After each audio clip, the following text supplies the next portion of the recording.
Okay. Meeting of the Ocean Highway and Short Authorities for June 11th, 2025 is now called to order. If you stand with me, the invocation immediately followed by the equivalent. Invocation. Our gracious Heavenly Father, Lord, we do thank you today, many blessings, and for this great country. We pray for peace and every friend, also peace in the cities. We pray now, Lord, that you would be with us, that you would give us the wisdom and discernment we need to make the right decision before the Board of Authority. We ask that you watch over our first responders and military men and women, and we ask all this in Jesus' name. Amen. Pledge allegiance to the United States of America, and to the republic which stands one nation under God, indivisible, with liberty and justice for all.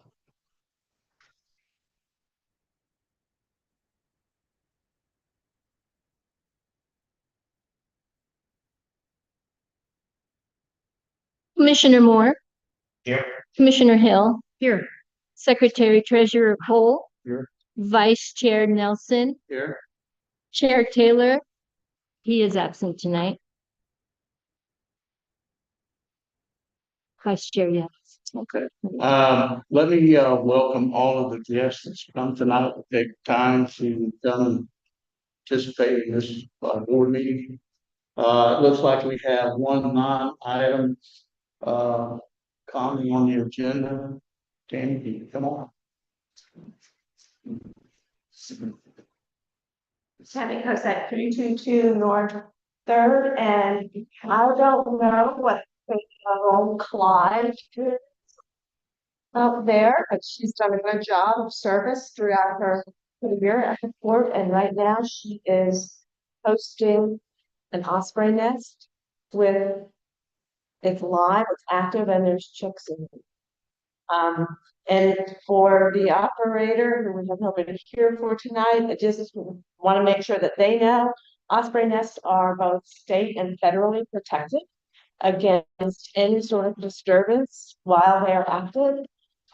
We now have two on the waterfront. We have this one in Clyde, and there's one on an FPU pole down by the dumpsters, where the work is happening at the waterfront.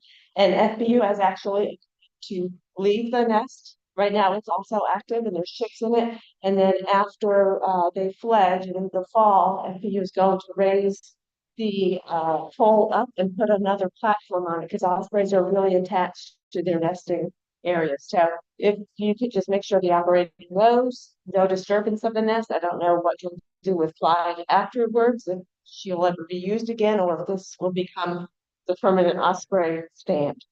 So that's all I got. Thank you. And the neighbors know about it. Right. Diving approval of minutes. Do I have a motion to approve individually or combine? I'll second that motion. Motion is to approve combined minutes for May 14th and May 28th. Do I have a second? Yes. Okay. All in favor? Aye. Opposed? Okay, we have the Board Attorney's report. Yes, thank you so much. In the last few meetings, since our last meeting, I'm going to see this tonight. You the letter from Savage's attorney, Amy Olson. I also have a phone call with her. It was about an hour, which both needed to have, and we didn't hash out any issues, but just an understanding between us that, you know, to work together and try to resolve the issues or disputes that we do have. I reviewed the operator agreement.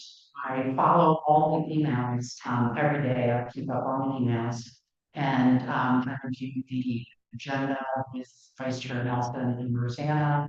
And before this meeting, I had been meeting with Rosanna and Chair Nelson, just to get up to speed on the issues that we're dealing with. And tonight, I think, since the operator isn't here, there'll be some things that will have to be off, but we will get through working on it. And then the last thing, Rosanna needs your approval for this is in my, this is regarding my legal services board, is it's called for a retainer. And since I have been general counsel, not in private practice, I assume the retainer is a true retainer, and in law of professional services, the retainer gets paid when you work against it. So you pay the retainer on the first month, and then all of my 15 hours, which are still in detail, go towards that. So I instructed my firm to bill Rosanna since I started in 16, I believe, to bill for May, for June, and then for my retainer bill for July, so that it gets paid, and then I work towards.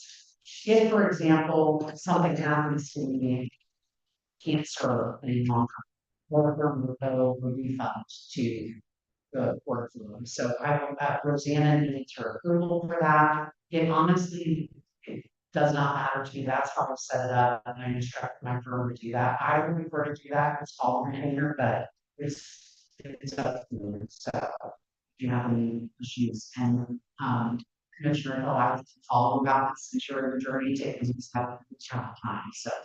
So is that the same way the firm bills all their other city clients? Anybody who have a retainer for me do, but you don't necessarily have retainer agreements like that. So, I mean, and if it's a sticking point for anybody, it's not a problem for me. If you want to bill in arrears, that's fine too. Gears, you have an issue with the retainer? She said to be like it was always understood that he was approximately X amount of that. That's it is so about and it's being come up with. Yeah, I'd have to look back, but I think Patrick, he did have in his invoicing for the board, if we did not meet the like the minimum or the retainer amount, I think we weren't charged for those hours. But I only think that happened maybe like 1 or 2 months.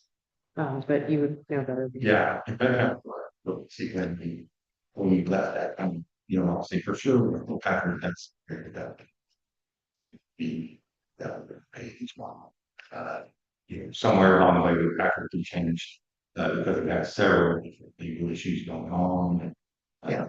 So when it changed, I have to go back and look, but that's the way it's been prior to ventures. So.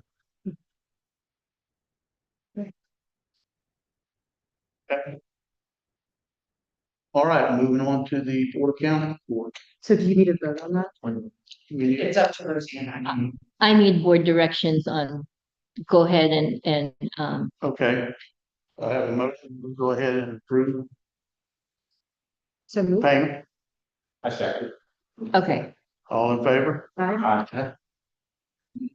And against the history that there were any months that I didn't have it to help, then if the retainer's paid and I'm still working, for OHPA, it would just roll over to the next month. That's it. But right now, I want to see me putting in less than 15 hours.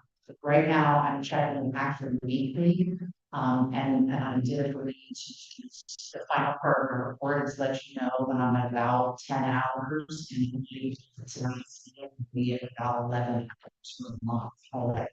So I would expect that unless there's something, I'm getting up to speed. So reading operating in the whole, like I did once, having a conversation, meeting pulse and like that would happen once. So I'm front loaded, so to speak, on hours, but I don't expect that. Awesome. Thank you. Thank you. Okay. Moving on to the Board of Counties, report. So you have the monthly report for the monthly financial reports, your package. So you see, we received a total fee, bunkering and admin, the bunkering and admin fee amendments. all the expenses, you know, kind of, there's nothing else unusual. I will point out that the attorneys were out of budget. Um, you know, so, as of this month, as May, so we're gonna come back with a bunch of David's pause for the rest of the year, insurance fees. And I know some of them may be reimbursed, for the case, the property. Center. So, that's why maybe it's a little bit there. That's true. A lot of those items are obviously, or since they have their roughly like that, as of May 2025. And that's the only, comments I have. See on the, and then also you have the, the operating expense, the account balances. Obviously, remember, as of May 30th, we received a quarterly remittance of $78,000, so that's reflected. So that's it for the, unless anybody has any questions about the monthly report. Here, when you say that we're going to need a budget amendment, are you saying that for the, just to cover as a stopgap for the reimbursable? No, but I think, no, but we haven't done this in the past years.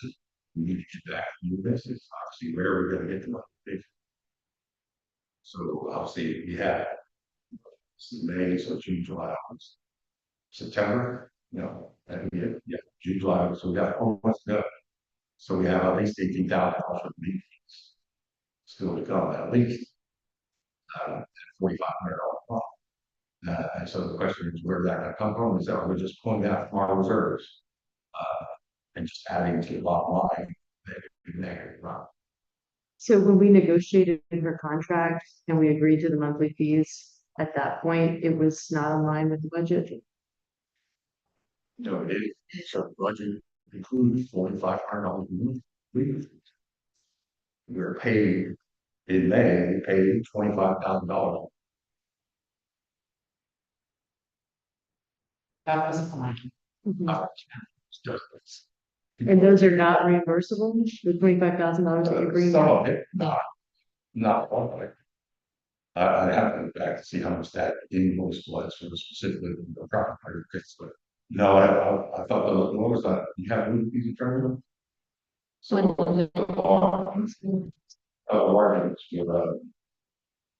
The connection is slow, one moment. that's fine. And I can get you that, but yeah, you pay 25. No, not, and not 20,500, actually, worthwhile, for sure. I thought when I had a conversation with Patrick, he said the property raiser, those lead fees are being paid by the operator. Right, so that's what the part. The only one that is my understanding that aren't paid by the operator are the monthly fees for the court attorney. There's some overlap you made for sure. I don't know who got that. There's some overlap between Patrick and Steve Wine, and the fabric warehouse is reimbursed. Yep. Freezer is reimbursed. Are there any others, Rosina? No, those are the two. And so, yes, we need to look at how much is outdated reimbursement. Chasing over that, okay, or it's just, you know, obviously, as you look at this, we should look at the day actual orders the budget. And obviously, you need to stay, you need to get back to just to stay in our budget. Yeah, so just a comment on that, and thank you, Chair, for indulging my just back and forth without asking you. Thank you. There, I believe it was about 2 years ago that there was an invoicing issue with Balch and Bingham, where they had invoiced us at a rate that exceeded the contractual rate. And I went back through and like tabulated all the invoices. It took me a significant amount of time to do so. And we identified about $35,000 or so of charges, and they adjusted all the charges, and they apologized profusely. But they basically, like, it was just an automated billing process and if the invoices were getting in, they were getting paid. But it does really help to have additional eyes on the invoices. And after that, I asked the other commissioners to please review the bills when they come through and Rosanna sends them in. Search for your name and see what the entries are, but also just, if you're accustomed to looking at the invoices, you will notice when the charges are wrong. If you've never read a legal invoice before, it's all going to look like green. So I just asked the commissioners to please read and provide feedback. I don't know if they do that because of the sunshine, but Rosanna sometimes does get feedback and It's definitely most of our call commissioners to review, so. but somebody should be checking to make sure that the rate matches, the contract. We have it all. Check. Yeah, and then the commissioners are the only ones that would know if they did in fact have a call on a certain date, or if they asked for that, legal work. But I think it's good practice. I appreciate, Tammy, that you're being very diligent about, the cap for the budget and letting us know proactively. That's super, super helpful. Especially like you're hearing this conversation that if we don't find out until after an invoice is already generated and the time is done, obviously we have to pay it, but we are very, our budget is very clear. Very tight. Mr. Chairman, I just respond, right? Just have that, and I am very new to this, but that's have to be confidential. So before my firm bills OHPA, before you get a bill, I have to review it. So it's not going to be wrong, really rate or wrong time, so, they won't bill unless I review it, so you won't get anything like that. Mhm. So if we need an amendment, you'll bring it to the next meeting? Okay. Yeah. So, saying to do operator. Yeah, obviously commissioners, you see the coming in, you see them when they come in, you need to be cautious, turn their time is billed and obviously again, and obviously she's there to answer your questions and to interact with you and things like that, just have to be cautious that we're trying to stay within the budget. Are other commissioners calling you?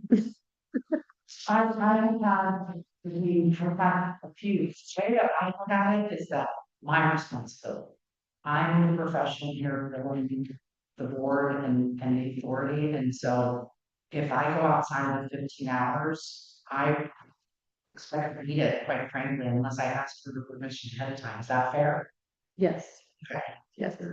And just like, not to be, to throw prior commissioners under the bus, but there were members of the board that would use the lawyer at the time to like craft statements for them. Oh, yeah. Public statements, and that was billable. That was billable. There won't be any fights from me. I mean, that is one thing you can count on. If you call, I want to feel like you can email me or call me anytime that you want to, and it's my responsibility to be efficient and to make sure that I'm able to balance it. That will you feel that we can't call.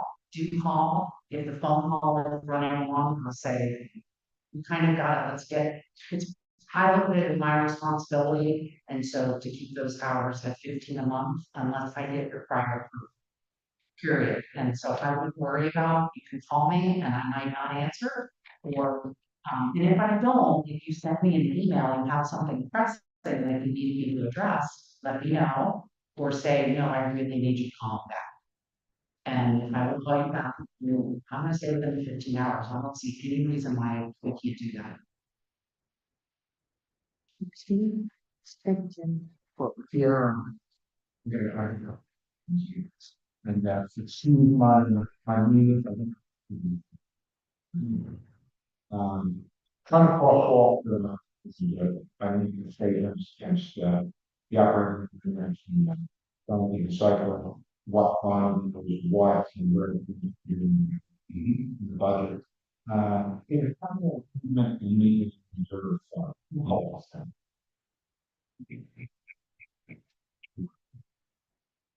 OHPA. So I was trying to put up to it, it's that bottom, maintenance counter for that, that's, it doesn't show up on here. But this is purely the board administration. When we do the budget, you'll see that there's you look at the full, items that when the budget approves, includes the security is not on here, right? The maintenance account activity is not on here. Uh, Customs house activity, anything that's billed and directly reimbursed by the operator doesn't show. Okay, so this is purely your operating funds for the operation report. Okay, so when I see where it says, account name, page 23, where it's, operating graduate vehicles, maintenance, account 45, that's Right, and that's the maintenance reserve, yes, that's where the $5,000 is. Yeah. who control that? And see, this, since joining, so I'll say, we'll drop the record requested. The unreasonably withhold approval, so if they have an instructor. Officially, the Port Authority is responsible for any units of $15,000. $15,000 is the operator, and then anything above $50,000 is supposed to be forward. So, and so those with those funds, in one of those funds for any maintenance project, they pay the first 15%, then, I'm sorry, 15,000, and then everything else. In theory, is the responsibility of the port operator, sorry, the HPA. Obviously, if you don't have a fund, the operator is still responsible for maintaining the port and maintaining operations. What about the, logo? So that comes from the per ton, Right, yeah, the tonnage that's, you're supposed to start using for the. yes, like the per ton use fees, $1.50 per ton, that started in year 7. So, so that will flow to, the first place that one will flow is into the first $50,000 fund that comes to the port authority goes into essentially admin. And then after that, the that fee is split between the maintenance goes into the maintenance account and the total part that comes to the port from. But as in this history, when we did the first clarification way back, we created for the operating agreement, in 2018, the legal operating agreement. The debate was, obviously, OHPA is responsible for insurance, right? And we pay from your budget, we pay, from this budget, we pay for, liability insurance. But we don't pay for property insurance, right? So the property insurance is paid by the operator. The operator is allowed to reimburse from that per ton fee for that insurance. Okay, so that's where we talked about it a little bit earlier this year, I think, where in your currently, we're not going to receive any of the admin fee for that per ton fee this year because it's going to go towards property insurance. There's still negotiating terms that's going to be, within their insurance period, but that is, and which is responsibility, and that's where that one's going to go, which means that there won't be any left to put into that administrative account or come to us. And what's the current balance? Of the, administrative So that counts the $13,000 per ton and those just started in year 7 anyway. So there was nothing. Well, it started. Okay. It's just going to insurance. I mean, it started, it's contractually, so they would send us somewhere at the end of at the end of the year for us to account for. That is relevant to us, obviously, it's an expense for insurance.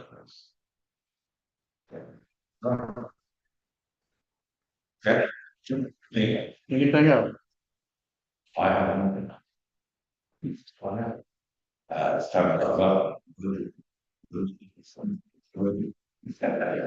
So I'll see at the next meeting, we'll have our first draft on Monday for obviously 2025, 2026 budget. Year's going to October 1st. So obviously that between now, and I'll continue to review it, to talk about it, to, floor ideas, how to fund it, what to fund, et cetera, et cetera. So, as I said, I will prepare from scratch. If anybody have any comments, or wants me to include anything in there, send me an email. Like I said, at the next meeting, we'll have the first draft. We can, we have plenty of time. We have essentially 3 months before we have to approve it. At the last meeting, we meet in September, so it has to be approved by October 1st. So we don't have any authority to get into, as far as having a timeline, they just keep control of their current budget is due July 1st, so we don't have any of that. So ours is turned over like, so they have until essentially September to approve it. So between now and September, we need to, again, depending on what they want to do, also we can carry forward, we have how you can spend, how please remember, we have a $46,000 deficit budget this year. So we're losing a lot of that. I've said this several times, we're losing a lot of our COVID money that we received. This is the tail end of those months. So those will run out of control. And our revenue will not be able to have. That's all. That's it. Any questions?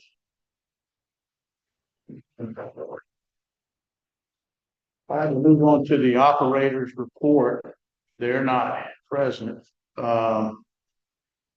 We can take a look at it if there's any questions. Looks like it's pretty stable.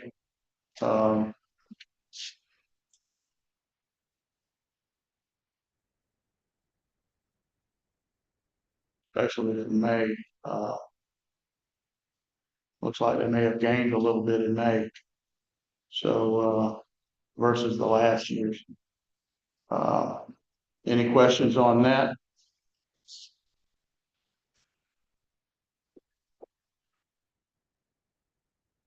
Going with that, old business.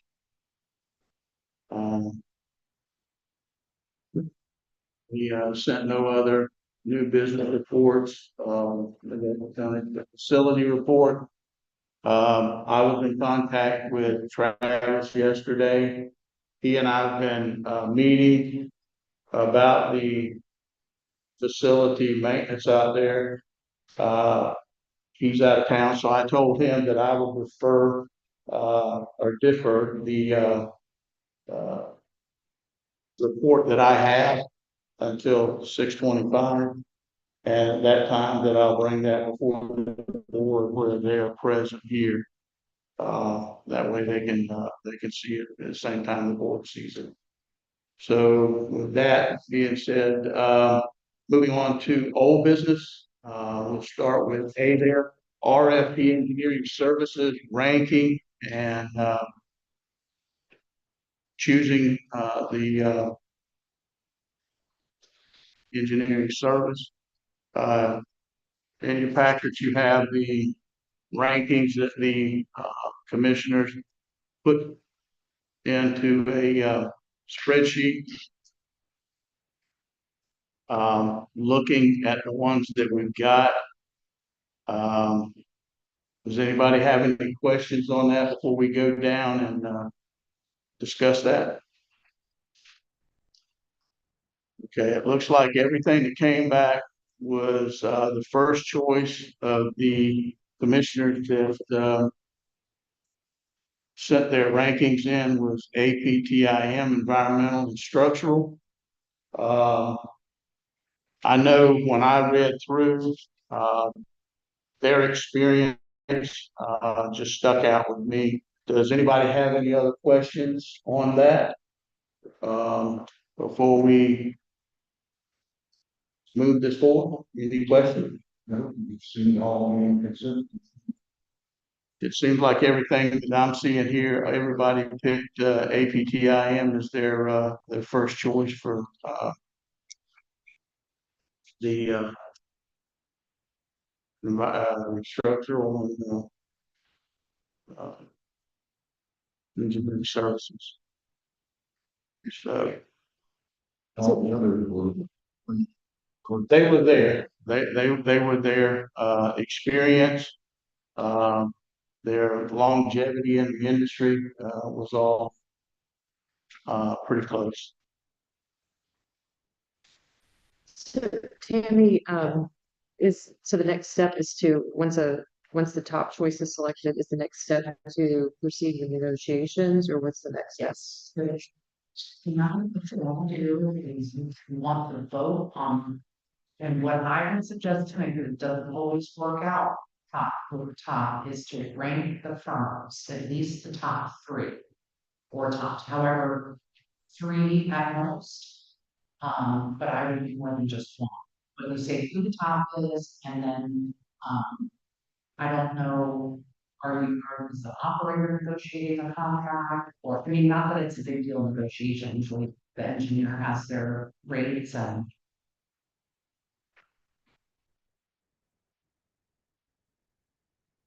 I mean, I'm looking down at, the choices that were made. The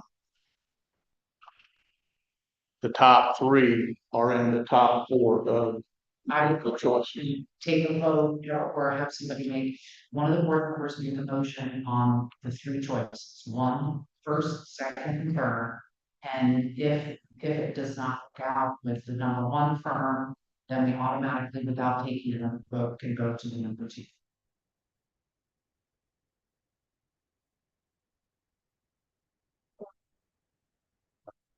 No, I would say consider the top three firms, first choice, second choice, third choice, and I get the operator being here tonight, it's hard to task them with negotiating that contract. It's really not a big negotiation, I'll tell you this, if there's something you want me to be a part of that, it's a contract that I really get studied many times, I think about records, engineering contract, that's easier and less time consuming for us than just accepting the engineering firm's contract. That takes some time to go through. So I can do that rather quickly, or we can ask the operator, but it's up to you. The fastest way to get this engineer on board is to use a contract that I've drafted and feel comfortable with. Uh, for the city and make it up. That'll take me to 2 minutes. So, with that being said, do we want to go ahead and vote on the first choice? Absolutely. I would top three in one motion, if you all can agree, somebody can make a motion and, try their luck and see if they get a second on those. Okay. Based on the spreadsheets that we rated.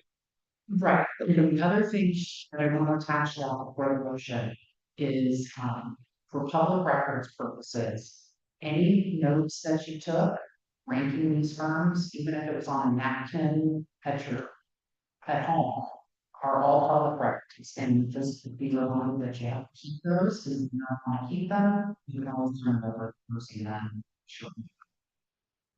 But a lot of times we forget that, just taking some notes at home, ranking firms. Because in some agencies really do, is they have a meeting of staff members, sometimes there's elected officials.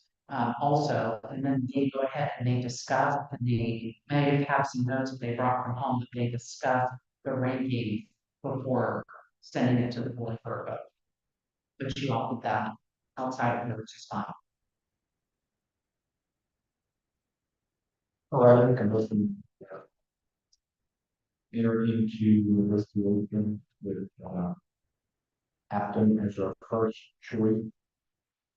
So negotiations with all. Second and third, not us. Yeah, it may fluctuate one or two, based on what I'm seeing, so we'll put it second and third. That was his motion, it's off and then voted. Yeah, Upton is number one, Foth and Ball. Second.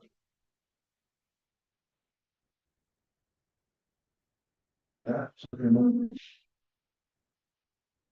All in favor? Okay, so for discussion, so I think there's agreement with Optum as the first choice. It doesn't, I'm not sure if there's agreement about the second and third choices. There's Foth and Bowman, but then I see, Sharon Nelson, that you had Sims and Roche and Alliant. Do you want to talk about why you chose those as 2 and 3? Based on their experience and their jobs that they've done in the past. They listed a pretty good amount of, terminal, experience. And, you know, I would rather have somebody working on our facility at those terminals, rather than highways or warehouses, something on that. And Commissioner Cole, you had North Florida listed.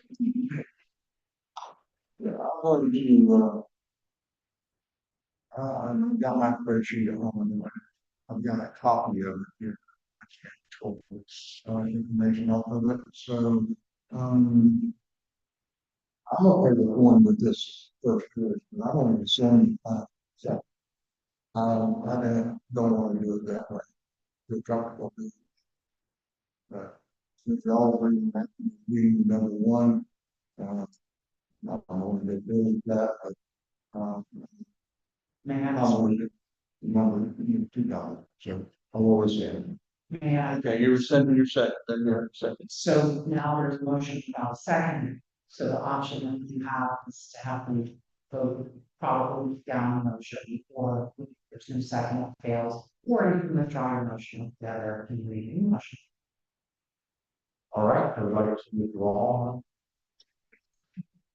Thank you, Robert's rules. And then I'll make a motion to put that in as number one, you go with that. And if they don't agree, then we'll discuss it at that time. Then we'll come back to the same. And we don't really have to interfere with somebody here, port operator or, yours or, Mr. Taylor. That's what, we all agree with that. So, I'm talking about that. So I'll make that motion. Do I have a second? I'll second. Got a second on, Optum? All in favor, say aye. Aye. Opposed? Motion carried. So is Tammy going to proceed with the contract process? Well, if you have that, there's work to do it. And if, I mean, again, I'm responsible for the time, I'm trying to need help, or the board needs to kind of take over doing that, so get it done. Then, Rosanna and I can kind of deal with that, but it should be very easy and simple, and I'm sure operator would probably appreciate it. Here. Well, they did give us guidelines, before we got into this, saying, Right. ask these questions and look for these, this evidence. So I used their guideline to go by and used it as a guide. Yeah, so every time we apply for a grant and we are facilitating funding at the port, like sometimes grants have fees that we can collect and that can help cover some of our costs. But in this case, we can't charge back our legal expenses to the underlying grant. So there will be an FDOT grant that funds this contract and that will be passed through the operator. So what I've always pressed for to try to rein in our ballooning legal costs, because that there's a lot of time attributed to these grants and this is all for the board.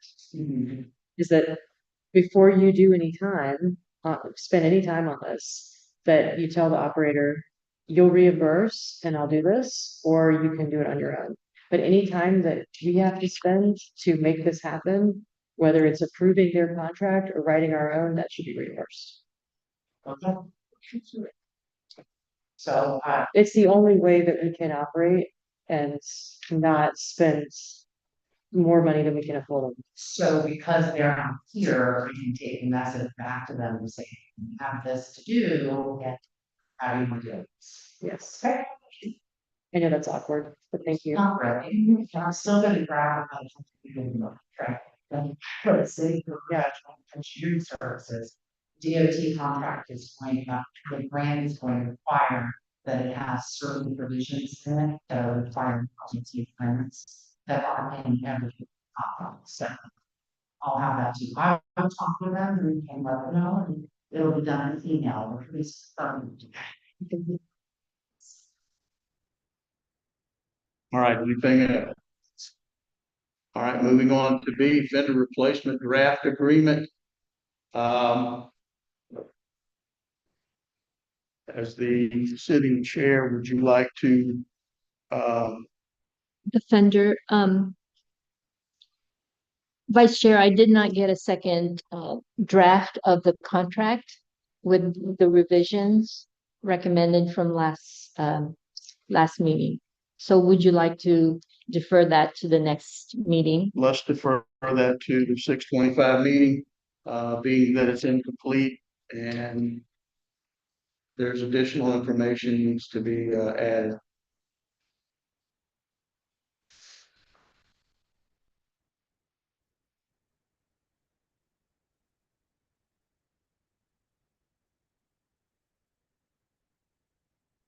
The revenue distribution and sharing arrangement with Nassau terminals. If you look in your package, there's a letter there explaining the fees, what will be paid. They do mention in here the maintenance reserve fund. So does anyone have any questions on that? On how the distribution is? I mean, I read through it. I did ask some questions about it. This follows the operators agreement, so there's not a whole lot we can twist out of it. Pierre, would you like to expound on that a little bit, the figures that they're quoting? So which one's obviously the only one I think is huge. Majority of the talk. So these people. The facility fees, yes. So I think that's the perfect agreement. So you know, we can just talk about, obviously perfect agreement, what I talk about here is that those per kind of fees come into place in year 7, which we use for insurance. And that's what they're using for currently, so we obviously, so I don't have an issue, I don't have an issue. It's per agreement. As I said, it's part of this was discussed and keep referring to fees for completion, which was, 6-month period, the operating agreement of 2018. There was a bunch of issues of how the payment should be made, what payment should be made. This insurance payment and the OHPA is responsible for the insurance. Does that mean that those payments are that we owe the first 7 years because we didn't pay it, because we didn't have things like that. So that clarifying those things, one of them, obviously the annual insurance, the property insurance was only payable by OHPA if there were penalties there. Okay, so like you said, the first comment from John P can be used for that. Again, that pretty agreement on one as far as I understand. So Has the operator mentioned to you any kind of cost factor for the insurance that's coming in? no. Okay. But the per ton fee this year was only gonna be, I think, about $5,000. I assume the cost of the insurance is more than $5,000. Well, I'm just saying, have they told you or advised you this is what the premium looks like it's gonna be? So, but I think several years ago, when we were talking about $50,000 with company insurance before, talk about property insurance for the ones. I thought it was gonna be somewhere down $40,000. Small chunk of money. Uh, so there is one that, go ahead, what controversy I'd like to talk about. And that's the,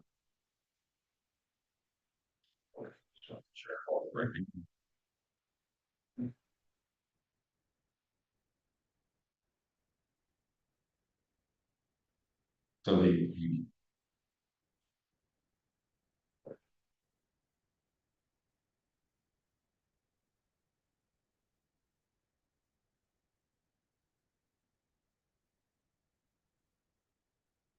yeah, the monthly fee for the pilot.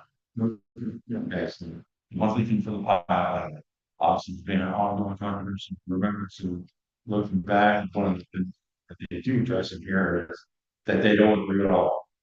That obviously, OHPA had gone back to them, and obviously the admin fee is supposed to cover $50,000.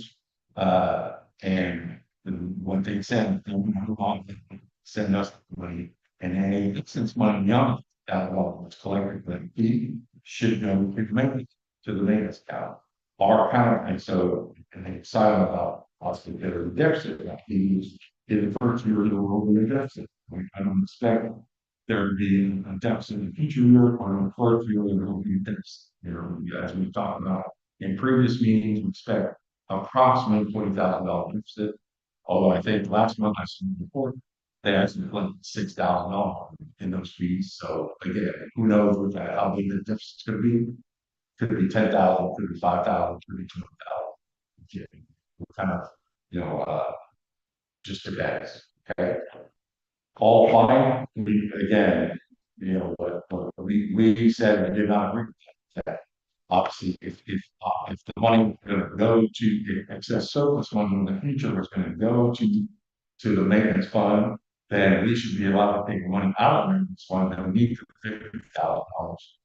If there's a shortfall in particular. Obviously, they're going, they're not gonna all fine, but then the debate for us is then why we treat this any differently than the har the harboring, the buffering and admin fee that we already charge that's already been to be on a monthly basis, right? So then why is it not just a fee that we requested them to add to the that we got, because we got one in, right, 3 10, and that can reflect on our benefit. And just like the hardware department fee, why do they not just commit that to a monthly basis? Which is what they do with the hardware fee, those companies in monthly basis. So, and her point was that we don't collect, all the fees are, so she highlighted, said all fees collected are the company water, but as the thing, I've seen the hardware and admin fees are part of the tariff, and they collect those for the minimum monthly basis. So her statement is not factually true in that we already have them collect on our behalf, just like for community and all fees are part of us. So my point is that, okay, so if they don't want to agree to let us take any deficit from the main fund, then there's no way that we should allow for the surplus to go to the mayor's. That those fees should just come to us and be part of which means to always be responsible. We created an admin to go to this admin fee, and that should just come to us to the worker. The admin fee we have, the other we have should all come to us, and we should be free to do whatever we want. But their comeback is no way. Right. Well, we haven't gone back to this. Like, this is the letter they said, this is what they said. This is what we talk, right? This is what our attention when we propose the admin fee and for the pilot fee, this was our attention. Again, it was never never decided, never discussed. Since the beginning, since the first time I heard it, said, no way. I don't agree. Why should you fund a deficit if we're gonna put surplus to it, right? And so, and this fee is just being created to pay for pilot payments. And fine, we can put it on and reserve for pilot payments. Well, it seems very disingenuous because we revised the tariff and increased all across the board. We increased the tariff amounts on other fees at their request. So this is not the only amendment we made. We amended the tariff to include increases across the board that do go to the operator, right? And we aren't asking for a share of those fees. But they're not willing to keep this separated when clearly this was the purpose of this fee. This was the purpose of this tariff adjustment. There was no other purpose for it. And in fact, it was OPA that proposed this tariff adjustment, not the operator. But now they want to raid that funding for an account that they readily take from. It will never reach the thresholds in the operating agreement because every time it gets over $180,000, we get another request for funding for some projects. So it will not be there for the pilot payment.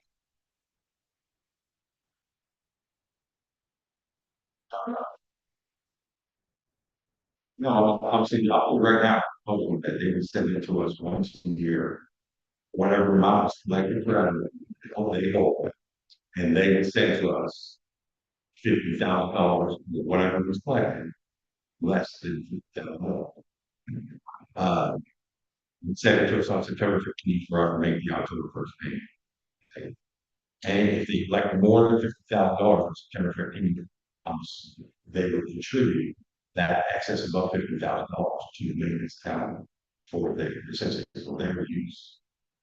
So they've taken a fee that is said was whether. But our commitment to the city is perpetual.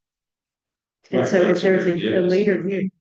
Again, I also don't agree that they said this admin fee for 5 years, right? Again, you control the tariff. And so if you decide to leave that there again, and that's why I said,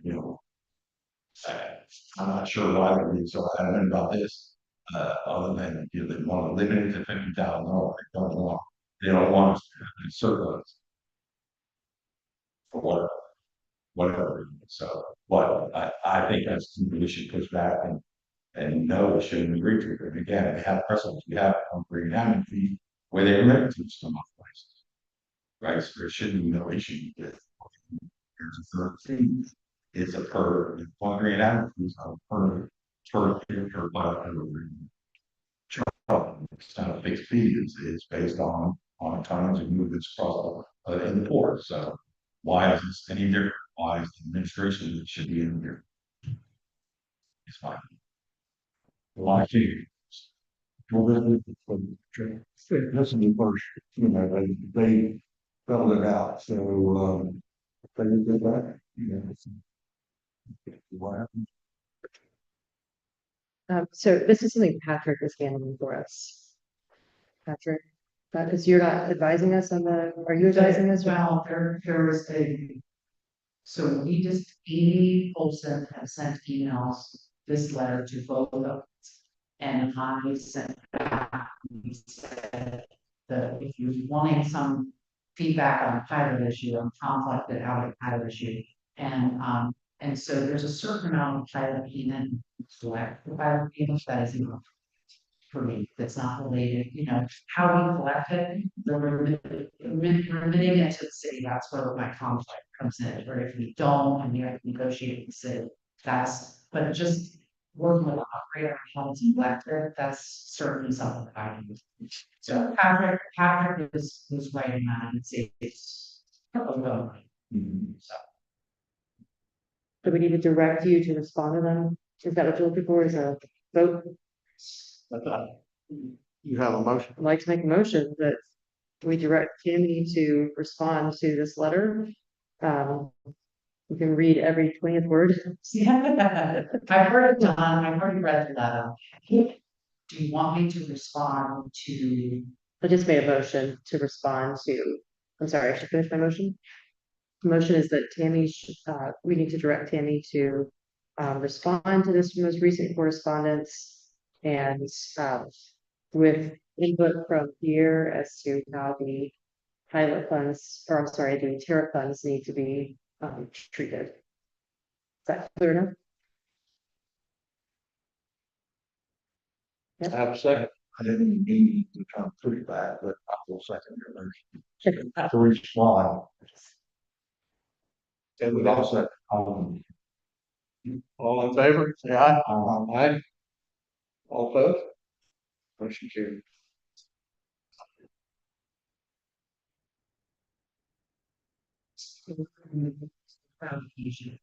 Respond back, you say that I'm the grass, the rest will be just left as is the tariff and the job function. That's correct.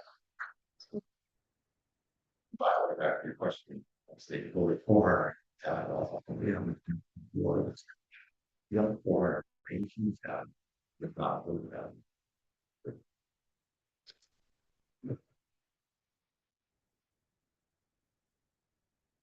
Anything on that?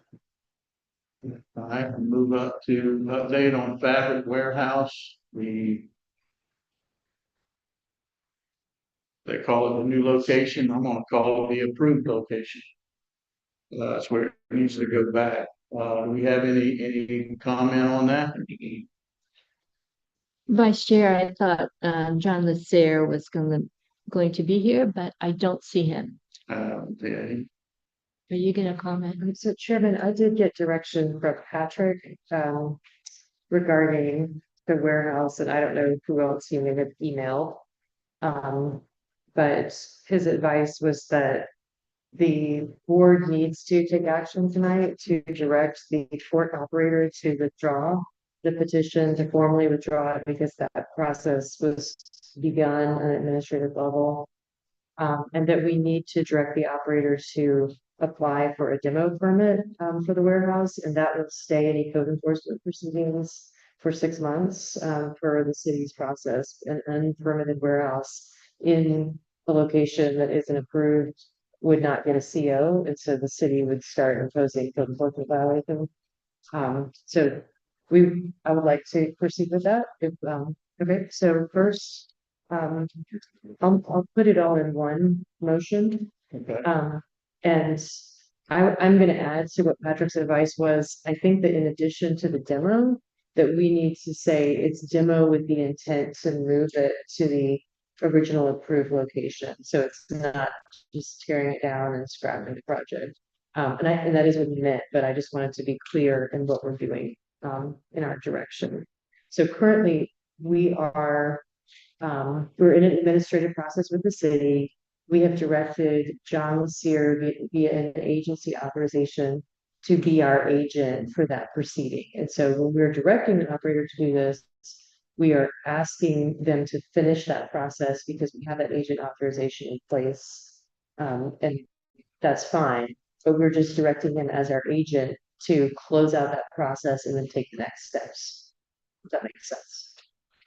Yes. Does he?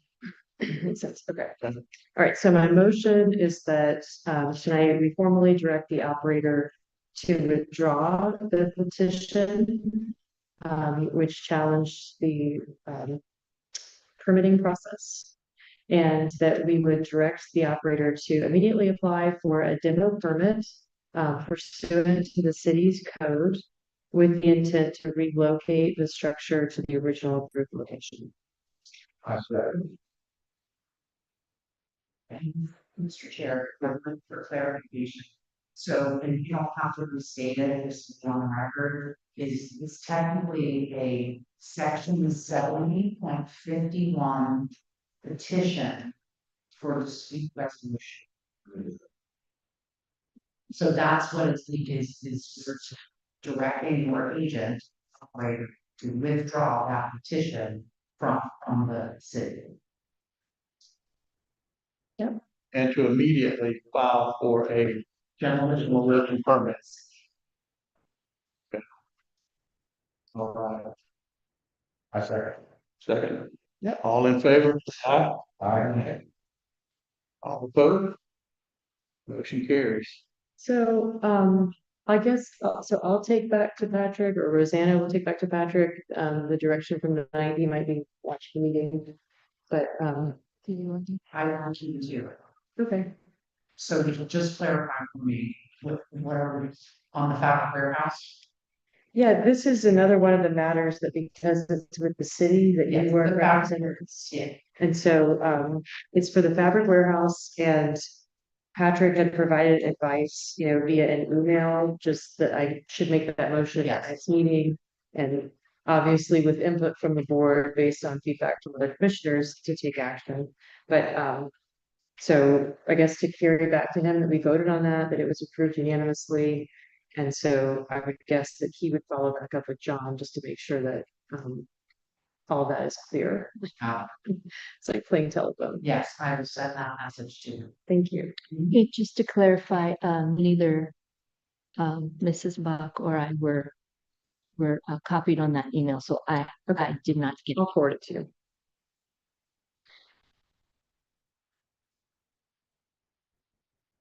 Okay, any further questions on that?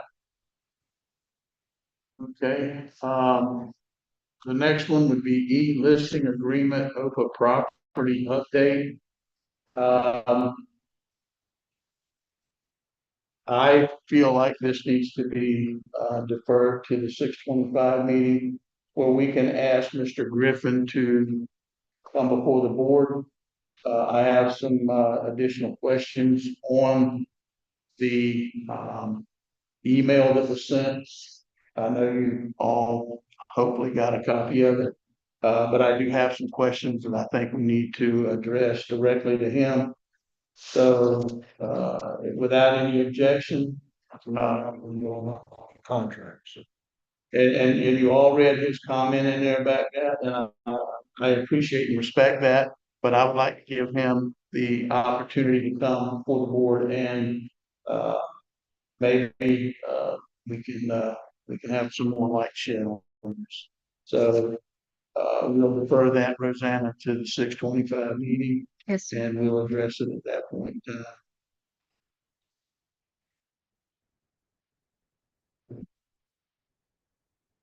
Good.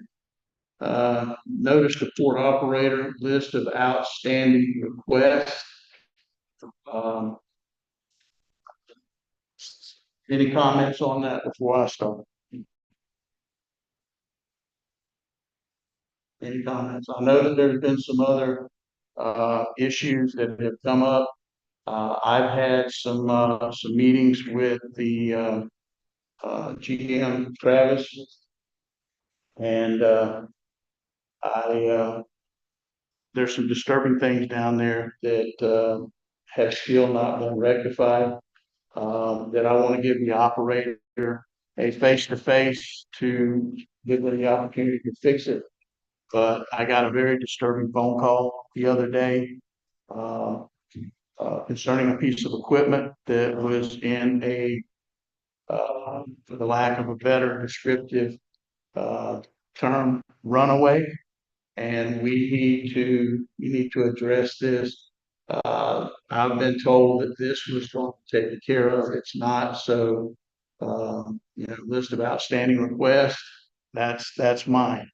So, if anybody else has anything, then please go ahead and list it. But I do think, and I will continue to stay on top of this, and it will be part of my presentation on 625. But it's not getting better. So,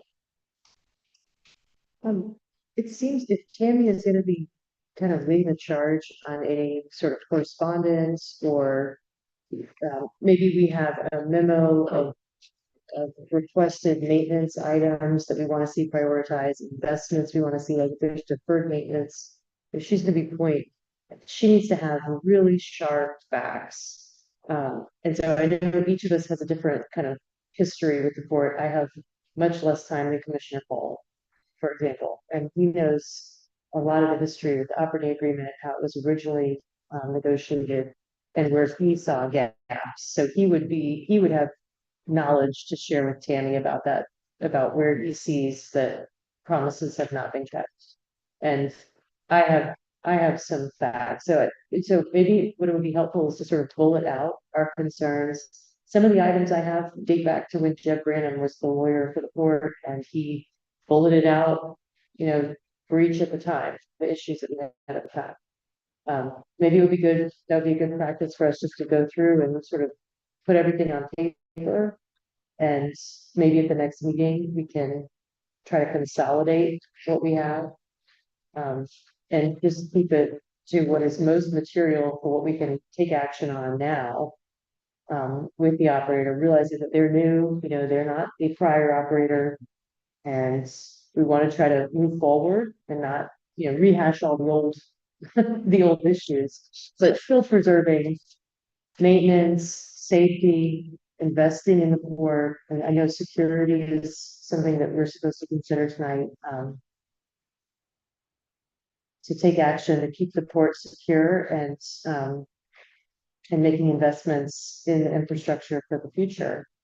The warehouses that, you've seen at the bottoms of the warehouses where they've been struck by forklifts and equipment, and it's just been sort of, pieced back together. So we need to start kind of honing the maintenance issues to a short list that we want to see prioritized and put a timeline to it. Well, we've been asked by the operator to give them hardcore deadlines. I hope they're true and fast in their words, because I'm gonna hold them to it. Because we have issues out there that with Savage Services, I was told, that's gonna be taken care of. No such action. So my whole point is, I would rather you tell me you're not gonna do it and let me draw the line in the sand and approach it that way, rather than tell me you're gonna fix it. And I pass that word down, and then another commissioner goes out there and it's not fixed. I asked for a very simple thing to be taken care of, which is, it's a safety issue. And going by there, it still hadn't been done. So we're not talking about a lot of money. We're not talking about a lot of material. It still hadn't been done. I can go get the material and fix it in 20 minutes, but it may save somebody from getting run over. This is my point. If you're gonna do it, do it. If you're not gonna do it, then just say you're not gonna do it. And then we'll back up, regroup, and we'll take another avenue on. But we can't have this. Any other discussion on that one? And like I say, I will have everything ready for the 625 meeting. You'll be able to see what I'm talking about. And you've already alluded to some of them. Just ride by and take a look. At some point in time, when is enough gonna be too much? That, okay, it's structurally unsound now. What are you gonna do? Because there's some of that stuff that's on board. So We hear a lot about that, good faith agreement and, working with and partnering, but, at what point does, the good faith effort on one side, that doesn't seem to be reciprocated. That the good faith agreement with, that is effectively, not in play. And you can say it's, finally, don't know one of the things in the past that, but when we have this history of things that we've asked for, things that we've tried to be done, and the things that try to take a look at, that have been stonewalled and sidestepped for going back, a number of years. The pilot, in it, and our intention of what fun to, we were planning on using for that, which is not new information. It's information that we've been public with, that the operator has known about. And then halfway through the year, they effectively said, yeah, I'm sorry, Um, to me, that's not a good place to work. Anytime you provide a 6-page document to explain why we're not going to do anything, and we sort of sit down around and do through the agreement, that's not a good thing to work. The document, the intent of the contract seems to be very clear. When you have to go back and forth and you spend 6 pages to explain why we're not going to pay something, that's law. That's contract law error, in my opinion. I would love to have the court operator here to be able to talk with them, but they chose not to look at it because of other reasons. That doesn't go in. All right, well, that's it. Has your communication and dialogue been better with Relay than it was with Seven? I think the acceptance of the issues that I brought, they've been taken to heart, but nothing has happened.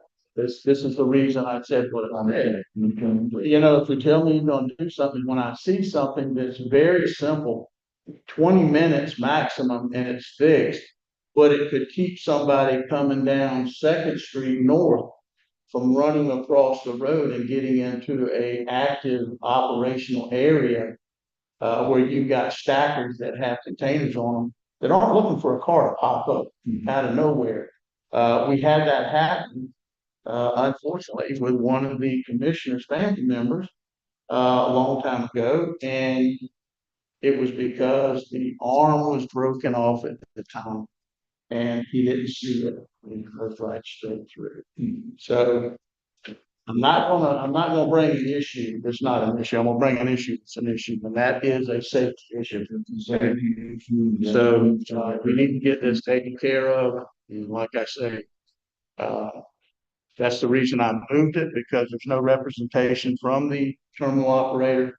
I want them here when it's presented, so that if they want to, maybe something. Mr. Chair, I would recommend doing something similar to what Commissioner Bill recommended, and everybody right now, if everybody has this. These are specific items regarding the work facilities that you're aware of, that are not in the condition that they should be.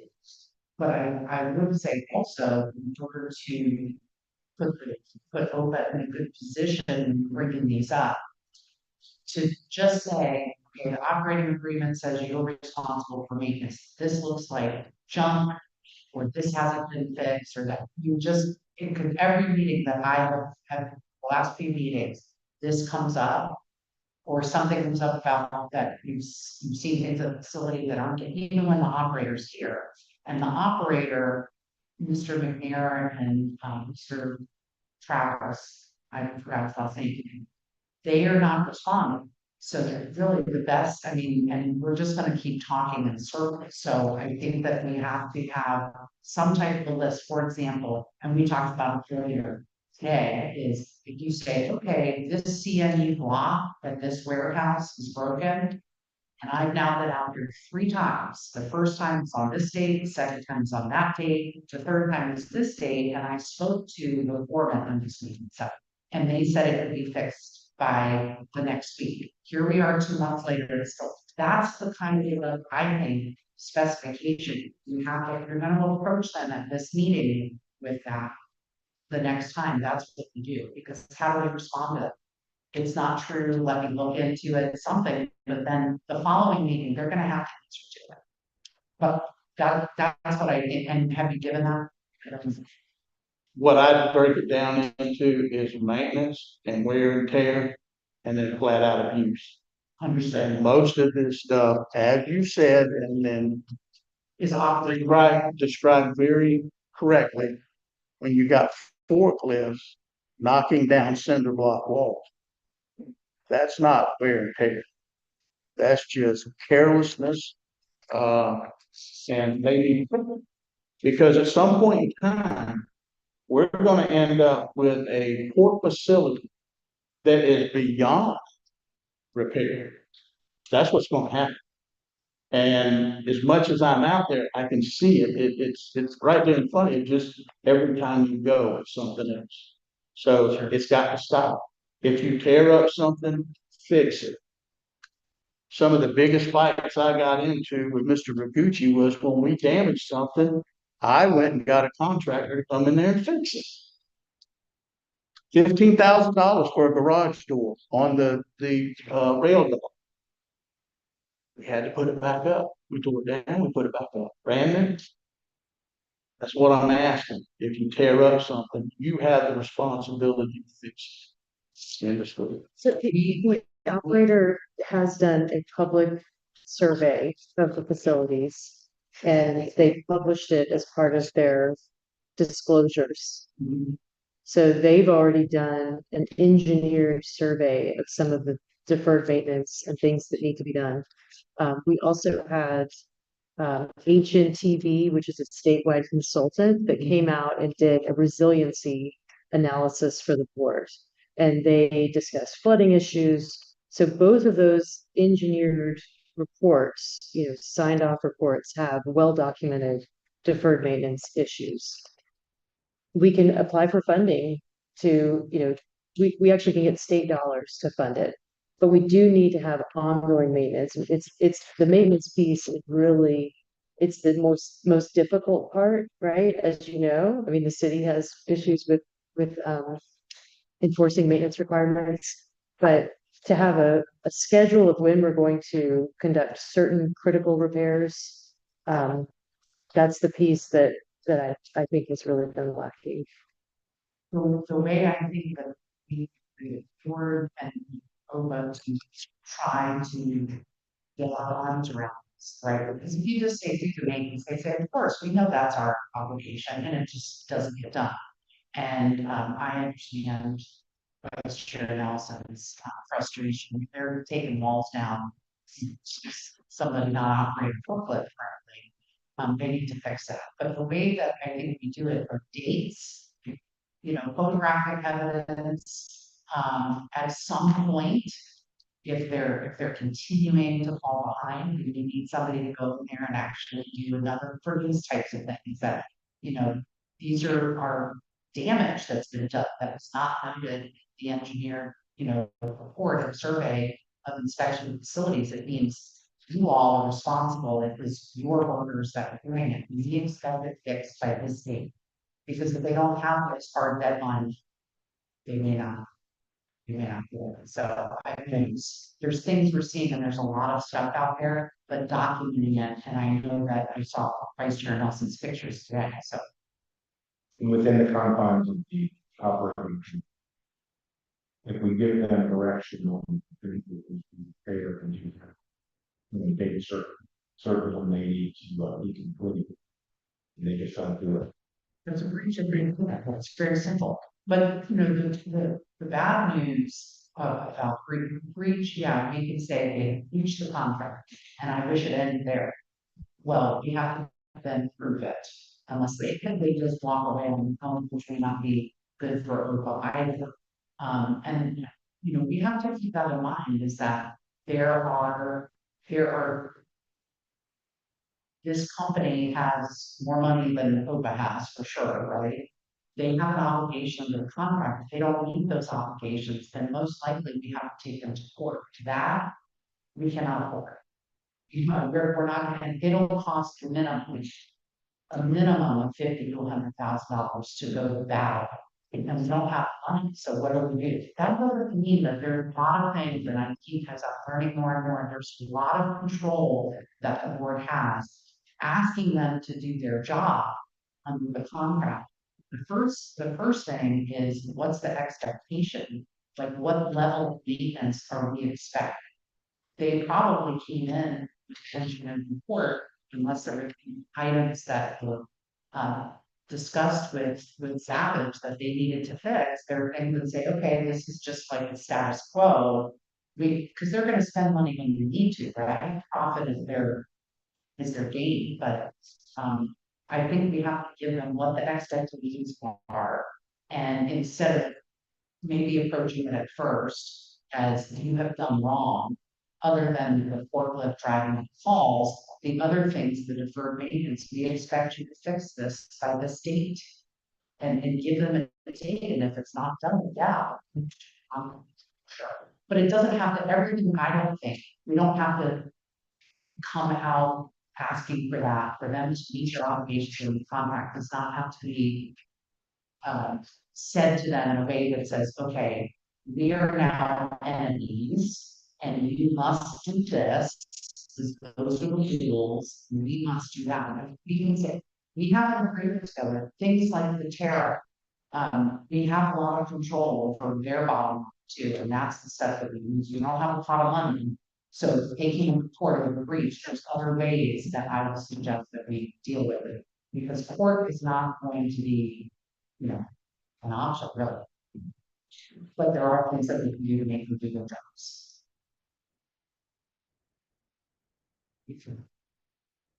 Anything else? I'll be in touch with my list. Great. I have a question, Vice Chair. Go ahead. So do you have a hard deadline for the list to be submitted before June 25th, or how do you want? How To to receive receive that. that vision, and Chair Taylor will be back to chair that meeting, but we're all here to discuss. And I would just say that the port operator needs to hear and see this, but one of the things is, if we expect a response, it's not gonna be, if they first hear about it at the meeting, you're not gonna get a response at that meeting. If you want a response at that meeting, I think we have to send it to them up front and give them plenty of time. If we wanna have a chat at the meeting, we can send them some of our concerns and hopefully they'll be somewhat prepared, because just seeing them here 3 times already, they're not gonna answer you. They have not seen, it will just be crickets or some excuse or reason, you know. If we want, we've got to be able to say, this is what we're seeing out there. We need this corrected within the amount of time, even if it takes 20 minutes, unless they're using their own crews, if they're hiring a contractor, we know it's gonna take at least 30 days. So that's the kind of stuff, and only you, Vice Chair Nelson, know some of that stuff that we've seen is, I would just put dates off, this is nothing, this will take, you know, very short amount of time to fix, this is damage from a forklift, and I think your fellow board members want to see that too. I can send you the list. I can share opinion. You know, obviously, the question is the cost of this maintenance. Per the agreement, you're responsible for maintenance. The port operator is responsible for $15,000, first $15,000, then you're responsible. So as you bring your list together and present it to the port operator, follow, that's your maintenance requests that you have to follow. In my mind. Does that include damage? No, I would say no. See, I would say anything that's wear and tear, that's what that was intended for. When it's outright negligent damage, if I rent a car and I run into a wall, they don't wanna hear anything but give me your insurance card or your credit card, you pay for the damage to this car. Maintenance is maintenance, it's gonna happen.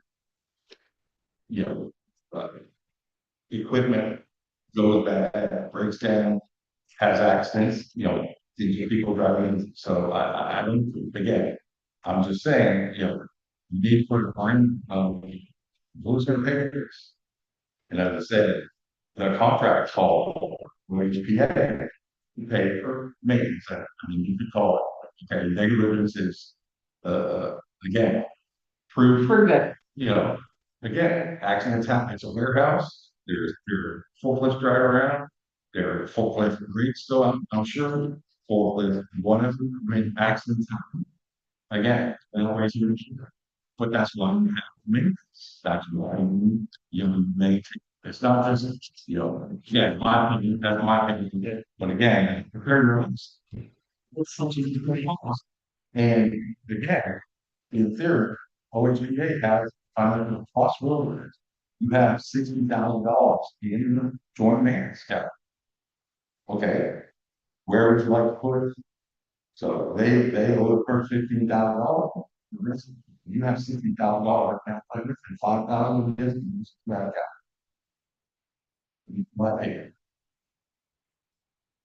But it's only to the extent that funds are available and to the extent that the costs are reasonable and not caused by the negligence of the operator. So OPA's agreement with the operator is that the revenues are going to the operator, and so the way the model works, there is never funds in OPA's account for maintenance, and so they're paid by the operator the responsibility. That's part in the maintenance account. of your $60,000. Get part of the per ton fee will go there in the future, part of the, so. There is maintenance, again, just like the operator. OHPA operates employer. There's not an unlimited amount of money to pull from. They have to prioritize their maintenance projects. So Have to prioritize- everywhere that a forklift hits, everywhere a forklift hit a side of the warehouse. A forklift hit the side of the warehouse, like that's not normal wear and tear, right? So that is fact specific, that's an argument. Have any problem, that's exactly why I know that you go out there, Vice Chair, so you see this stuff and it was, irritated me too, is when you see damage like that, that's the fact that we're having this conversation here is precisely why I'm saying, let's not just come out of the gates swinging immediately, let's get all of our ducks in a row. I am just familiarizing myself with the operating agreement. I mean, I might have a different opinion than past that. And I'm happy to share that. I need to figure this stuff out too, and we know what our responsibilities are. I know the operating feelings of that favorable to us, but I'm sure that as Commissioner Mullen says, their negligence is their negligence. And if they push back and say, that was there before, I hope the engineering report doesn't have them. So, Well, it's just like with the fab warehouse where it's sitting right now. We're in the process of a container ship. A yard truck hits it with a modified and does what, $50,000 worth of damage to it. We all know that that was figured into the moving cost. They're paying for that. That's not on our ticket because it wasn't wear and tear. It was they damaged. Yeah. Okay. They knocked the door down out of the warehouse where you can't, secure the warehouse. It's not something that is wear and tear. You call somebody out there, they're gonna say, you knocked this out of here, you tore it down. well, those are the type, when you send your list, I think that's where we start. If you send the list to Rosanna and I, we will have this list. I will, be ready at the next meeting, to discuss this with the operator. So if you do some things that are not normal wear and tear maintenance that need to be fixed. See what they said. I mean, we can start there, I mean, other things, the wear and tear maintenance is something that we will work with them to address, but if they're not whole, this, and when they leave one day, it's still gonna be support, right? Exactly. So. It's fire in some respects, but that doesn't have to be done. That, although I don't mind battling, it doesn't have to be done in that way. They have an interest in making money here, and I'm sure that's what they'd like to do. My understanding is that, that's not so easy to do here, so they're struggling also and trying to figure this out, so there's things we can mutually benefit from. I'm trying to find where those are, but I am happy to point those out. And at the next meeting, that's what I would focus on. There's negligent in your mind, there's negligent behavior, accidents from their employees that are damaging our facilities that we're responsible ultimately for doing up. And that's what we work on. I appreciate your approach. Okay. I'll supply you with this. Perfect. Thanks. All right, anything further? All right, We have finished with the agenda items. We have two emergency items on the agenda tonight. Rosanna, do you have those? Yeah, I will put them up. Can I ask the board to consider these items as emergency for board action, or does? To vote to, well, first introduce them to see if they want to, it doesn't to vote and it's still legal requirement. In Florida, we do not have something on an agenda to take action. But we do have to, before you take action, ask for public.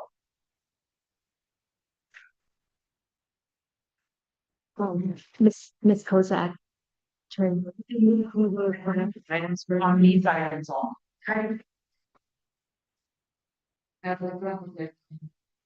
These would be item specific. These are items. These are item specific. We'll still do the general. Okay, so, these were received, OPA received them yesterday and this morning. And, these are the narratives for grant application into C-Hub. And, they have to be entered by June 17th, and that's Tuesday. So, sorry.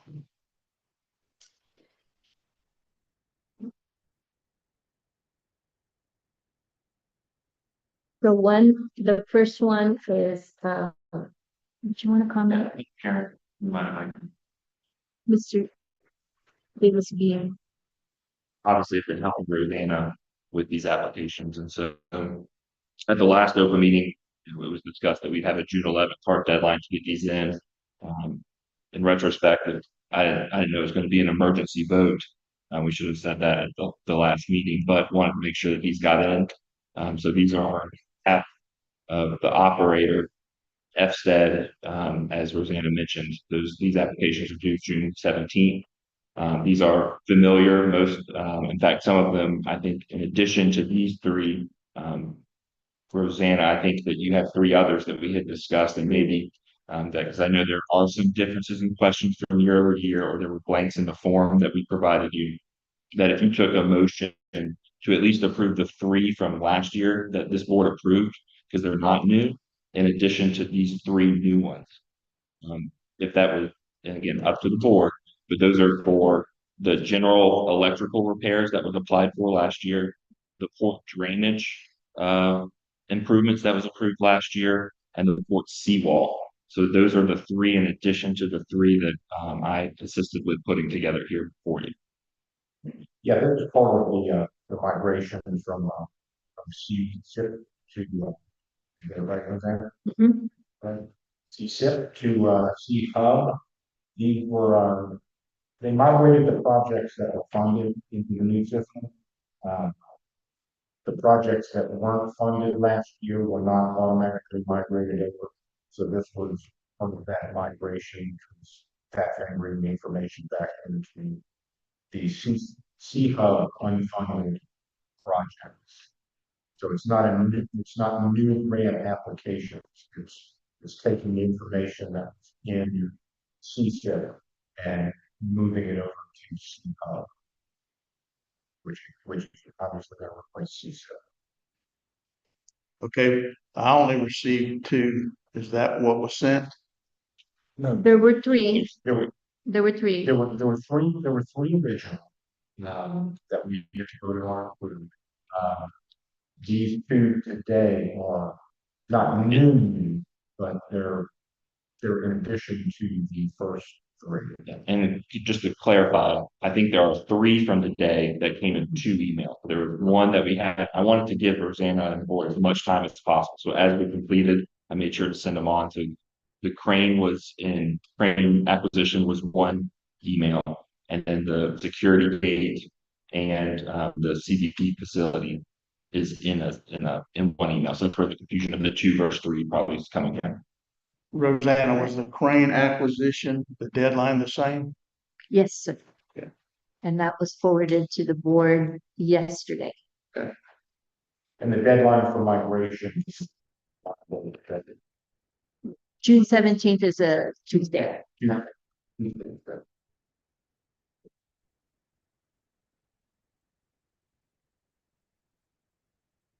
So basically, these three, the crane acquisition, the CBP facility security gate, are the emergency item for board action tonight because they were not included last year.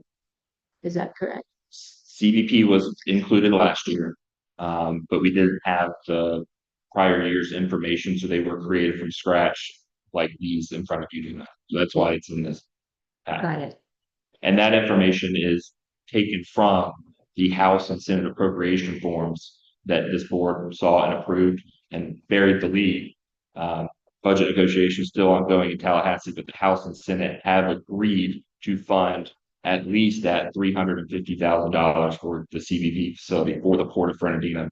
And so that's good news. It's not obviously pending a governor's veto, and there's still work going on in Tallahassee. Came back today for this meeting. There is the kind of the last minute, I don't want to call it a Hail Mary, but there is a supplemental funding list that comes at the end where additional dollars do become available. Odds are low, but we're making the ask. So we'll hopefully have hopefully Tallahassee will wrap up here soon.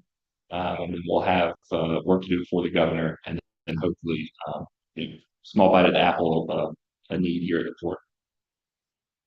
Can you tell us about the cranes, please? Yeah. So obviously it's been discussed at length here in the boardroom, the cranes, and so there was a thought process that the operator would use private dollars on the public infrastructure, improving the cranes. The crane model years are old. There's no parts available for them.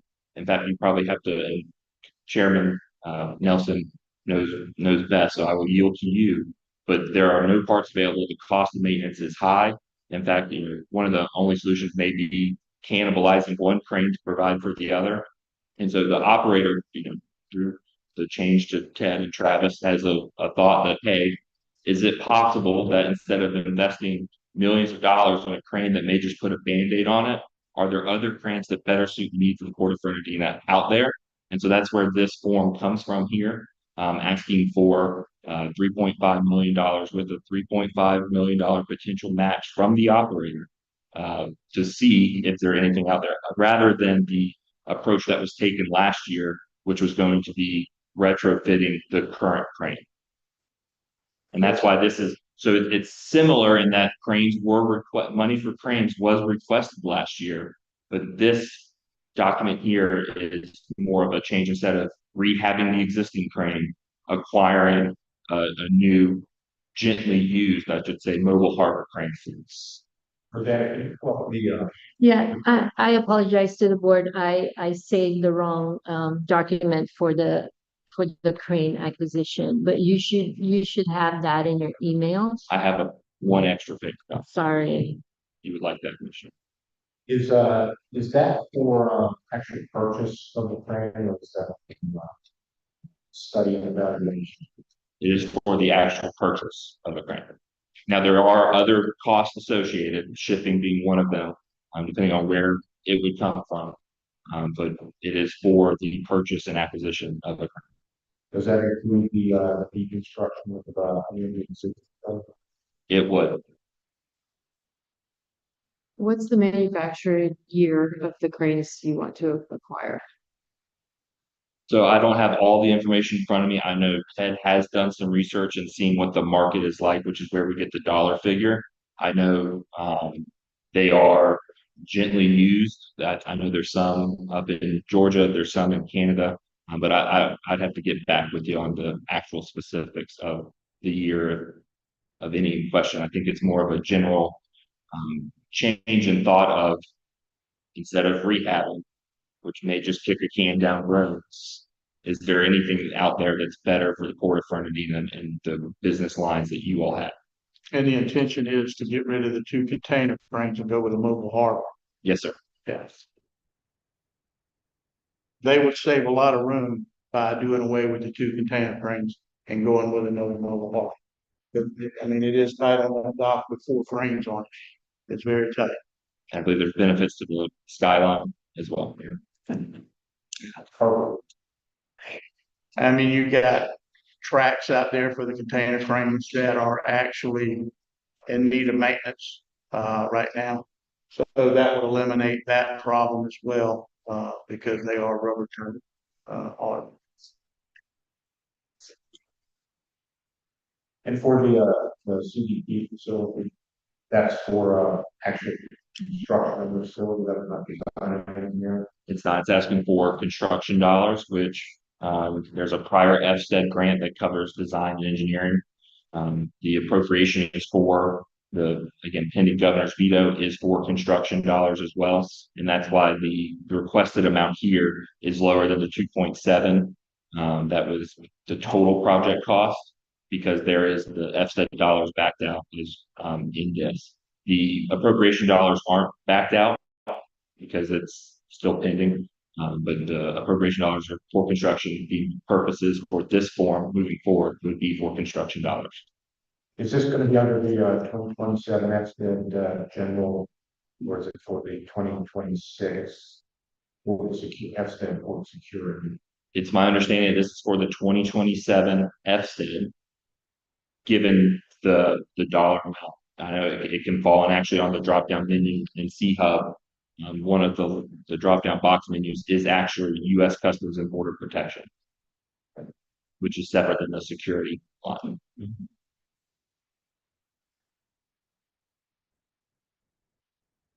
So we're looking for a motion individually or?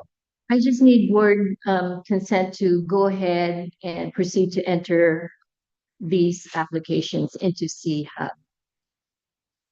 And that would be entering them into the unfunded section of this bill.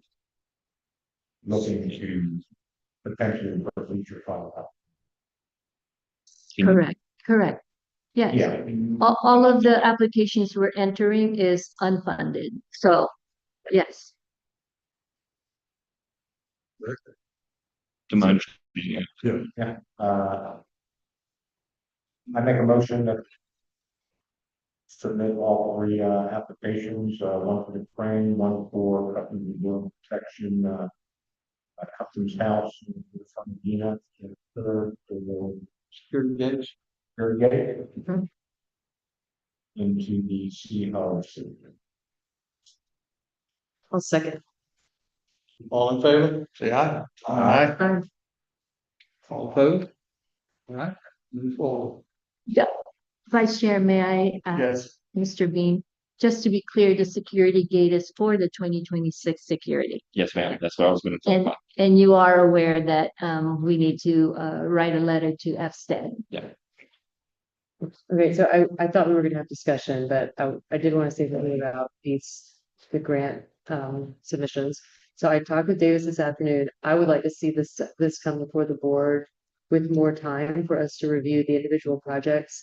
I'm really glad to see these projects, though. I'm really glad to see investment in cranes, because we have the issues with the cranes. I'm glad to see the security gates. These are all the issues we're talking about. So this is the type of action that we are very happy to approve of. And I don't think it should be controversial. I think these are positive. These are changes that will make the port safer for the employees that work there.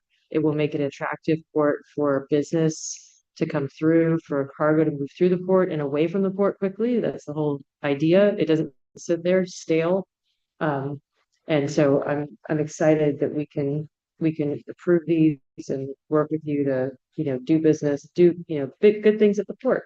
But we did talk about having a bit more time to just sort of thoughtfully consider the projects, a little bit more heads up so we don't have to declare an emergency, because it's not a bad thing, it's a good thing. Well, and I probably didn't say it as clearly as I would have liked at the beginning. When we first put this deadline on ourselves, self-imposed the June 11th deadline. Obviously, this has taken a lot more time than I think we expected. Mhm. So, but I appreciate the board. And obviously, the operator does listen. The security gates was something that was brought up here in this board. And so we took it upon themselves to file this FSA grant through that. And speaking with FDOT, and that this additional money, the $10 million security pot, in addition to the 25 million in FSTED. So, So would we expect to see the more information about the cranes come back before the board before anything is, finalized, if for whatever reason we do get an allocation, when we get more information about the cranes, Absolutely. and you're not gonna knock down the osprey nest. Not gonna knock down the Osprey nest. It's Okay. the first bullet point on it. Okay. I do know they are aware of the Osprey. I think it's a sight to be seen, so. Thank you. And just to clarify, the no need for a motion on the other three projects that you and Commissioner Moore had already worked on, if they're identical to the prior year. Correct. They're identical from the last year and the board already saw that and voted on it. And I think you have consensus that we're approving them. One more question, Vice Chair, sorry. Do I have permission or to ask Commissioner Moore to help with the entering the data? See how, if needed time, we could ask Mr. Bean to help out as well. Without objection. Thank you. Thank you, Chair. Right, so that moves that on. We're going to move into item number 12, which is new business. Roseanne, I should have known new business. Vice Chair, Ms. Kozak has 11 Want feet. to, come on up. Okay, Sorry. sorry about that. And because at 52 North Third, at one point in fifty of those container trays were not ours, but in general, they were the model that George Lucas used for the original Star Wars, robotic kind of maneuvers. So we'll have to take our pictures up here. I have two big points for you guys. When you guys were talking about the forklift and the damage, this is anecdotal based on me, who lives literally 50 feet from warehouse 2 on the same road, and who walks through the books or buys multiple times a day. I can usually tell who the forklift driver is and when there's somebody different there based on how they drop things on the ground. When we have a good experienced forklift guy, they move the bundles, they do the rolls, you don't notice anything. When there's either subs or new people, I can be on my second story and my whole house shakes because they're just, they're rolling really hard and heavy and dropping things. So I don't know how you address the personnel or training or that, but that might be a piece of your puzzle with some of the damages that you're getting. The other thing is just to bring to your attention, the city is going to change, there's some improvements on North Second Street. And that's the one that runs in between the warehouses. And they're actually improving from Center up to Broome, it will become one way. And when it hits the Port District Road, then you'll have to turn right onto Broome. You can't go through the two warehouses. And right now, every so often we get the trucks that come down Dade and they come through Second, and then sometimes they shoot all the way over to either Alachua or they do go up Second every so often. So that is no longer going to be the case, and just want to maybe just put that out there to grab the plan from the city if you need to reorg or let the operator know how drivers need to change their routes or whatnot. The other thing is that will funnel a lot more traffic right up to that Broome Street intersection. So there's going to be a lot more cars that are coming through there that are interfacing with the trucks that are right there on Second Street in Broome. Thank you. Tammy, I'll get with the board. Sure. And I'll go over that with you. Yeah. Okay.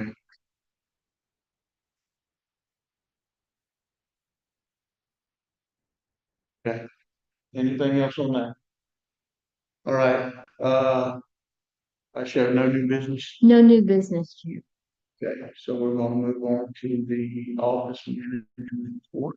And my report is is attached to the meeting packet. I do have one item for consent. If I may explain, the USCBP sends us an invoice to pay for their recurring costs like their Comcast, their rent, their miscellaneous, and that is funded by the operator. So one invoice was funded by the operator and the payment was sent. Unfortunately, there was a typo on the address and USCDP never received the payment, and so they marked that invoice as past due. So it incurred late fee costs of $13.58. And so I would like to ask the board for consent to go ahead and pay that late fee in addition to the funds that were given by the operator.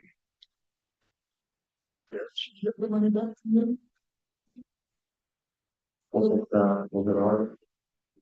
Yes, it was my error, typo on the address. And by the time I received it back, the deadline had passed, and I corresponded with the USCBP and they wouldn't give me a waiver.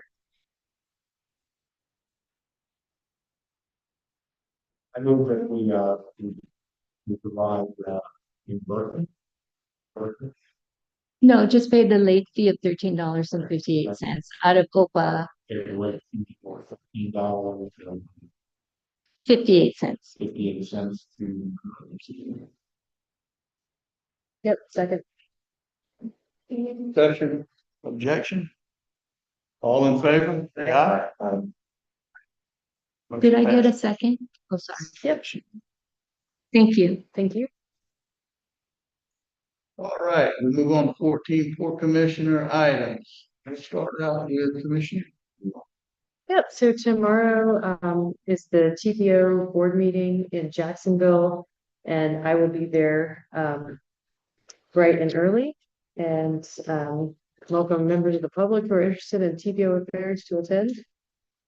And I did receive thank you notes that I was remiss in sharing with the board that were in regard to the Southside Elementary School's use of our parking lots. They raised over $1,500 for the school, and that was them getting notice of the parking the week of. And so I think that next year, if it works out, that they would probably make much more by getting the word out and having more signs and volunteers. So happy to report and help with that next year if that works. I also met with Tammy Kosak and Natalie Wu and Lauren Templeton with the Amelia Arts Studio regarding the mural concept for the warehouses. And we looked at a picture of the outside of the warehouse. And again, this is warehouse 3, I believe, that faces Natalie's restaurant. And we talked with the art studio director. She also sits on the board of the Nassau Arts and Culture Council, which is the contractual partner with Nassau County for public art.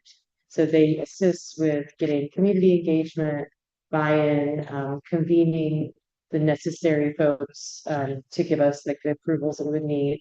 I know after that meeting, Kelly Gibson provided us a little bit of information about the concerns the city has about public art and some of the history about what has been approved and issues that the city has faced in the past with public art. So we're just trying to gather as much information as we can. Obviously, we'll bring something back to the board. Hopefully at the next meeting, we'll have a little bit more concrete plan of maybe have a public meeting with other stakeholders in the area, in the vicinity of the warehouse, so we can get feedback. But I think the idea and the consensus is that we definitely want to have the input of the people that would be looking at the warehouse every single day. The art needs to be, unobjectionable. It's not going to be an advertisement or a sign. But there's a lot of great murals going out in warehouse districts throughout Florida, and Jacksonville has some that are just beautiful. But it would drive some foot traffic. I mean, that's kind of the idea, is that it counters blight, and people want to take a selfie with a beautiful mural, right? They want to be in that space. And so I'm glad to see that we are focused on security, because having lighting and having security and appropriate like wayfinding becomes really important when you have something like an impactful mural, that would, be a focal point. People will walk just to see it. So we're trying to be as thoughtful as we can with the process so that we don't have unintended consequences that we can avoid by being more thoughtful. So thank you, Tammy, for spearheading the neighborhood engagement piece. That's all I have. Oh, no. For that. More. At the last week working, president, putting in the migrating from T6 and, during farm. So, it wrote home, a lot of these. I understand what moving from one system to another, the data is a little bit different. So, I would like to see us, take a deeper dive in the entire grant process, and echoing what Commissioner Harris said, earlier tonight. We need to, we can't get a grant from the administrator because we don't have the budget. We need to at least internally develop a grant application process so we don't get to the last minute, a week before grants are due.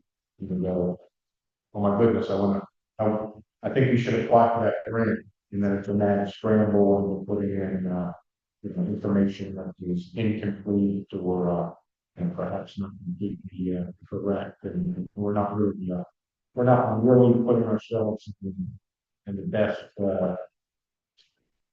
light to actually get those grants. Most of these grants are highly competitive and competing, especially for federal grants.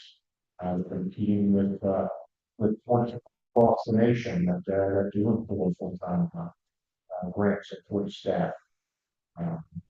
So we have, because of that, their applications are generally more professional and they're better received, which is probably part of the reason we've been lacking so deficient in getting grants in the past. And we need to do a better job of it. And I think I'll come up with a process that works better for us internally, and I'll certainly present that to the Cleveland body board.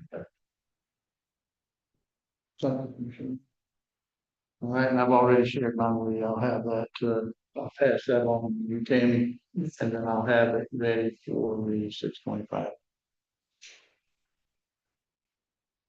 Good? Any further discussions?